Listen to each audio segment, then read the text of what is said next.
Speaking of television, this has to be a very sad day for you. I mean, yesterday was the worst day. It was like a very bad day. As you know, or maybe you don't know, maybe you haven't heard, ABC canceled the long-running 41 Years, All My Children, and a 43 Years, One Life to Live.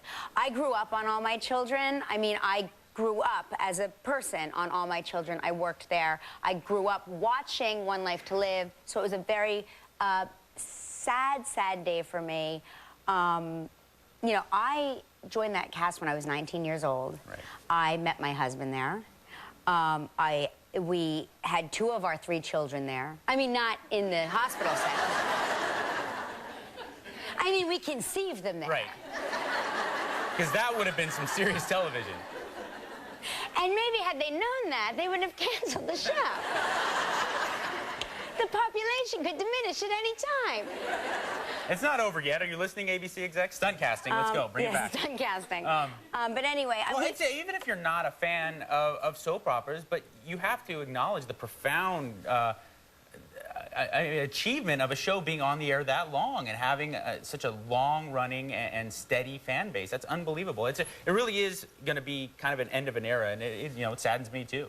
Well, for my husband, it was especially upsetting because when he came to this country, he learned how to speak English by watching All My Children. Wow. And so, you know, so he speaks still to this day in fluent soap opera. Like it's very dramatic. You know, he always wants to make love. He strikes me as a very passionate man. He is. It's fitting. But, you know, sometimes he's like, should we cross over into the kitchen? I'm like, cross? Why don't we talk like people?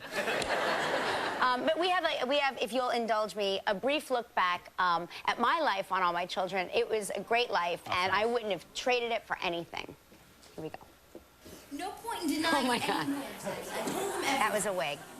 You lying punk. Mr. Traveler, can we have that again, please? What?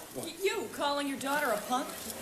She's not my daughter. Mateo, have you decided freely and without reservation to give yourselves to each other in holy matrimony? Pregnant.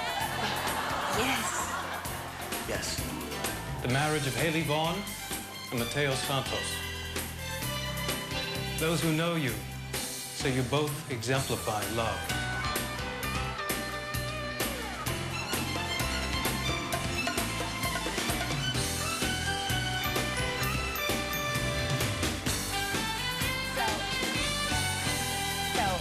You have to understand that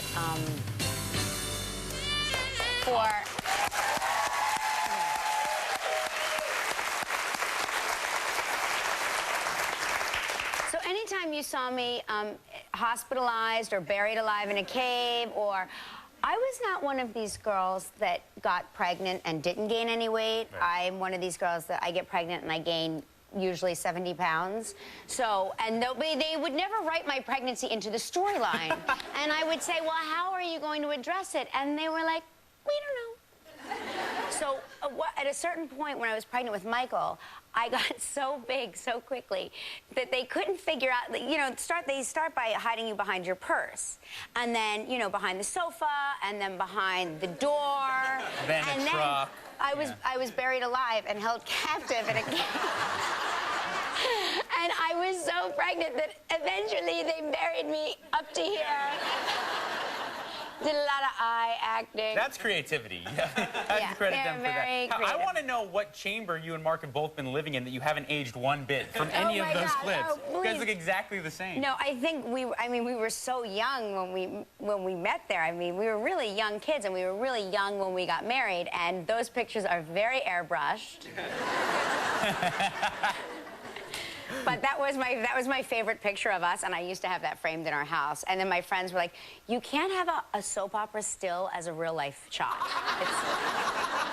And I said, yes, but look how pretty we look. They said, it's creepy, and it's like very like self-praising. You were always my favorite soap opera character, hands down, because I'd come home and see my mom watching the show, and you'd be wearing like these punk rock T-shirts. Yeah, and I couldn't believe that in daytime television. I was like, is she wearing a Black Flag T-shirt? Well, what was so funny was I wore a scarf every day for a year on the show. The same scarf every day, every day, every day. I would just put it on, And then one day when they transformed my character from punk Haley to regular blonde Haley, because that's the difference. Right. There's punk Haley and then there's blonde Haley. That's how you knew I had transformed. The scarf, we realized, had a design. I always thought it was just a design, but they were skeletons in various compromising positions that I had been wearing on national television for a year. Is that why you guys canceled the show?